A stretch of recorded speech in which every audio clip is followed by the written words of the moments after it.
Well, hello everybody, and welcome to my show. My name is Jason DeCosta, and this is Consistent Preterism. Just cruising in my car this morning, had a couple of thoughts on the mind about the law on the hearts. I've done a bunch of videos on the law on the heart and who that pertained to, but I never did a very quick summary of it that was maybe 10 minutes or less, so that's my goal for this one. People always argue that the law is on the hearts of all humanity. Well, that just can't be established from the scriptures. From a surface glance at the scriptures, and from a position of ignorance, it surely can be established, right? Because, for instance, what I mean by that is like when someone reads, I think it's Romans 10, right, where it says, "Whoever calls upon the name of the Lord shall be saved. There's no distinction between Jew and Greek." Well, they come to that passage in ignorance, and they don't realize where that passage is established or where its foundation is in the story. And so if they were to go back to Joel, I believe it's chapter 2, they would see that when Joel prophesied about Israel's last days, remember, Israel's last days, no, not the entire world's last days. When Joel prophesied about Israel's last days, he made the prediction that in those last days, whoever calls upon the name of the Lord shall be saved. And he's speaking of Israel, right? He's predicting the salvation of Israel in their last days. And he says, whoever calls upon the name of the Lord shall be saved. So Paul is pulling from that foundational text when he says, for there is no distinction between Jew and Greek, whoever calls upon the name of the Lord shall be saved. Because obviously there's Israelites in Judea that are Jews, there's Israelites in Rome that are Romans, there's Israelites in Greece that are Greek. You get the point. The Israelites were scattered all abroad, and so Paul is constantly working against that, and he's saying, hey, look, there's no distinction between you and those Jews, man. Like, you guys are a seed of Abraham. Come on, get with the program here. And he's telling the Jews, look, you know, nothing's unclean that God has made clean, or who that God has cleansed, right? Because they kind of had a foul taste in their mouth, and they looked at the paganized Israelites as dogs and unclean and whatnot. So anyways, that's what I mean by if you approach it ignorantly, you'll never understand it. But with the law on the hearts thing, the first thing that people need to really understand is that the Bible flat out says that God did not declare his laws to any other people besides Israel. Psalm 147, 19 and 20, Romans 9, Deuteronomy 4, Deuteronomy 7. There's plenty of passages elsewhere. I mean, this is just the ones that are coming to my head as I'm driving through traffic with no Bible in front of me. But I have probably, no lie, I probably have about, 50 to 100 different passages that I could use if I needed to, that would establish that the law wasn't given to anyone other than Israel. So if the Bible flat out says that the law was not given, that God's law was not given to anyone other than the Israelites and those in covenant, then doesn't that eliminate all arguments that say the law is on the heart, right? It does, because it's sort of like a sweeping statement that just takes all those arguments right off the table, right? If God said he only gave his law to the Israelites, then that's it, right? It doesn't matter. You can't say, well, sure, he gave his law to the Israelites in codified form, but he put his law on the hearts in moral form for the rest of humanity. But no, that still doesn't work, because, again, the Bible declares that God did not give his laws to any other people. Okay, that sweeps the arguments right off the table. There are no laws written on anyone's hearts today. So then what does the whole law on the heart thing that the Bible speaks of have to do with? Well, in the beginning of the story, we see in Deuteronomy 6, I believe it's verse 6, God speaks through Moses to the people, and Moses tells the people, bind these laws or write these laws on your hearts and on your mind. Speak of them when you walk by the wayside, speak of them when you wake up, speak of them when you lie down, write them on your doorposts. They will be everything to you, Israel. So he's speaking only to the covenant people here, only to Israel. And he's telling these ones to bind this law on their hearts, to write it in their hearts, to bind it between the frontlets of their eyes. In other words, this was their entire life source. This was who they were as a people. This is what they needed to focus on. And it would be a blessing or a curse to them. So right off the bat, we see when Moses is outlining, we see who has the law, Israel. And we see who had it on their heart, Israel. As you progress through the story, you come across many other passages in the Old Testament, such as Isaiah 51:7, where the prophet is writing or speaking to the Israelites, and he says, "You people in whose heart is my law." Again, speaking to Israel, he refers to the fact that they had God's law in their hearts. Okay? All over the book of Psalms, King David makes statements like, "I delight in your law, it's written in my heart," things of that nature, showing that him as the king of Israel, being the representative of Israel as a covenant body of people, was showing that the law was in their hearts. In other words, it was of utmost importance to them. It was all they were thinking about. It was they delighted to do, or they should have delighted to do his law. It should have been everything to them.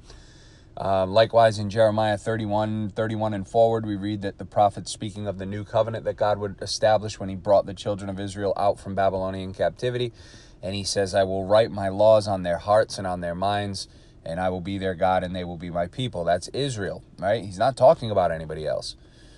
So you have all these passages in the Old Testament, and again, I only give you a remnant. Like any good Bible teacher, you have a group of passages that you remember at will, just randomly. And then if you really needed to, you could dig and find numerous other passages because you've come across them so many times and they're there. So it would just take some time. But I like to have reference points to show you that I'm not just pulling this stuff out of my rear end. So we get this picture of no other nation having the laws. We get this picture of Israel having the laws written on their hearts. And if you ever think about it, the Hebrews 8 portion or 9, wherever it is, where it talks about in the new covenant, I will write my laws on their hearts and minds. So these wannabes out there, they argue that everybody has the law written on their hearts today, right? And a lot of them quote that Hebrews passage as a place of reference for that, but that doesn't say that, right? The Hebrews passage simply says the house of Israel and the house of Judah would have the laws on their hearts. It doesn't say anything about anybody else. It's only talking about those in covenant, right? And of course, if you've listened to my older work, you know that Hebrews in that specific portion is just quoting what already took place. That's a historical pull by the writer of Hebrews. When he's quoting Jeremiah 31, he's referring back to the time when God established that new covenant with the two houses and wrote the law on their hearts and minds, right? Obviously, it makes no sense for the law to pass away every jot and tittle, and then the author of Hebrews say, "Oh yeah, in the new covenant, this law is going to be written on their hearts and minds." No, the author of Hebrews is simply referring back to the point in Israel's history where they came out from Babylonian captivity, where God wrote the laws on their hearts and minds, and he speaks of that covenant. He says, "And what is now passing away is about to become obsolete and void," something along those lines. So I do have other audios on that. If you want to go back and listen, they're probably 6 to 8 months back, specifically on that topic. But the point is that Hebrews portion that people like to quote about the law being on the hearts has nothing to do with them today. First of all, it only had to do with the two houses of Israel. And secondly, that has to do with the old return from Babylon when God established a new covenant. Okay, so there's no law written on anyone's hearts today. The story ended. And there was never any law written on anyone's hearts other than Israel. And lastly, the law written on the hearts is not to be taken literally. It's just a metaphorical way of saying that the law was so important to these people. All right? So there's a lot of error there. And then one would say, well, what about Paul in Romans 2 when he says, these ones who out in the nations do the things in the law show that the law is written on their hearts. Well, again, that's speaking of Israelites. Okay, just picture the scenario here, okay? The Israelites are living in the outer nations, okay, fulfilling what Moses predicted in the beginning, that in the latter days they would be scattered abroad in nations, worshiping false gods, worshiping the work of men's hands. They would not be worshiping Yahweh, but Yahweh would turn and have mercy upon them and remember the covenant that he made with their fathers. So Moses predicts that. We know from the story that clearly they're out there. I mean, there's tons of proof here. The Jews look in John 7 and say, does he intend to go to the dispersed ones and teach them? Speaking of the dispersed Israelites. James writes to the 12 tribes scattered abroad. Peter writes to the elect of the dispersion in the nations. John writes to all the Israelites in the 7 churches of Asia. I mean, they're all over the place, right? So the point that I was trying to make on Romans 2 is that you have all these Israelites scattered all abroad. And Paul speaks of them as Gentiles, right? Because of course they were. Why would they be called Jews? They're not law practicing, okay? A Jew is a law-practicing person who is circumcised and so on and so forth. These are not Jews, okay? These are Gentiles by every sense of the word. But Paul tells him, he says, these Gentiles who by nature do the things written in the law of Moses show that the law is written on their hearts, and they'll be judged or they'll be accused or excused in the day of judgment. So again, he's pulling from the whole fact that only the Israelites had the law in their hearts. And what is he saying? He's saying when these ones in the nations, when these Gentiles, if you will, by nature, meaning naturally, do the things written in the law of Moses, they show that the law of Moses is written in their hearts. So why would a pagan who never had any connection to the law of Moses by nature do the things written in the law of Moses? Right? That doesn't make much sense. Why would a pagan just by some chance randomly do what's written in the law of Moses? It's kind of dumb, right, when you think about it? But what Paul is really talking about is the fact that these Israelites who had been dispersed into the nations, whether they were dispersed there for many generations or whether they had recently dispersed there within the last century or two before Christ, who knows, right? I mean, we don't have a lot of information within that 400-year period of silence there between Malachi and the coming of John the Baptist, right? So there's a big period of intertestamental, silence that goes on there. And we know from places like the book of the Maccabees that Israelites were surely leaving Judaism. They were not circumcising anymore. They were not keeping the Sabbaths. They were walking away and becoming associated with pagan lifestyles, right? The Hellenization period took its toll, and many of the Jews were Hellenized, right? And now Greeks. So you have this period of stuff that we don't know what was going on, but we do have proof, factual proof, that says that Israelites were all around in the nations. So it makes perfect sense that these Israelites, who were at one time connected to the covenant body of law, would sometimes by nature do the things written in the law, right? I mean, if you were associated with the law and you just happen to walk away from it, and then you're out in the pagan nations and every once in a while you happen to do something that you're just accustomed to doing that fulfills the law of Moses, that sort of makes sense, doesn't it? Or if, say, your grandparents or their parents were associated with the laws and customs, and they kind of carried that into their life and sort of passed it on a little bit, those traditions would die slowly, right? They would still sort of be lingering around, you would assume, right? I mean, this is, we're talking many, many laws here that were for the people of Israel. So these things would sort of linger. They wouldn't die slow. They wouldn't die fast.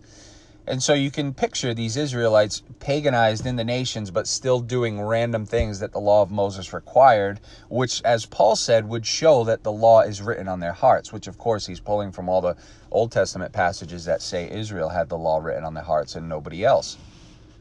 So again, these are Israelites, and of course they are, because Paul's whole entire focus in Romans 2 is leading up to that great judgment day that they were going to stand before. No, nobody else had anything to do with that judgment. That was the judgment upon the people. That was like when Jesus said that they would sit on 12 thrones judging the 12 tribes of Israel. Like Paul said, we have the hope, our fathers have the hope of resurrection. Like he said, the 12 tribes have served God earnestly day and night, hoping to attain the promise.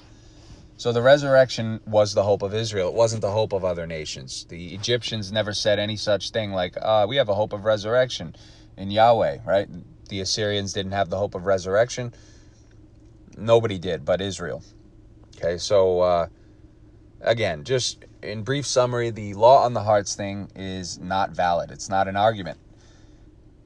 And of course, if you've listened to my recent audios, you know that the great multitude shown redeemed and standing in heaven, saved at the end, is the 12 tribes of Israel. So again, that argument just sweeps all opponents' arguments right off the table. They don't even have a chance. If the great multitude from all nations is the 12 tribes of Israel, then that means that everything that you see going on in those last days, in the Gospels, in the epistles, in the letters, and book of Revelation, every single thing that you see there that's going on in regards to being saved, that's going on in regards to these individuals out in the nations who are receiving the sealing, which Revelation 7 says was only for the 12 tribes as well. That means that every single instance of someone receiving the Holy Spirit and being sealed by the Holy Spirit has to fall under the 12 tribes of Israel context. Has to. Because that sealing of the Holy Spirit was an earnest deposit of their inheritance, of their guarantee. That Holy Spirit was only until they entered into their eternal promise. And that Holy Spirit was only given to the 12 tribes of Israel. So every single instance of the Holy Spirit being given to somebody when they believe is always given to Israelites. Doesn't matter if they're called Cornelius, doesn't matter if they're called a Roman centurion, which obviously he didn't receive the Holy Spirit, but it doesn't matter who they are, the Philippian jailer. If they believed and if they received the Holy Spirit of promise, it was because they were Abraham's seed, which is a term that's only used for Israelites in this entire story. Go back and listen to my Abraham seed teaching about 5 months ago, and you'll see that extensively.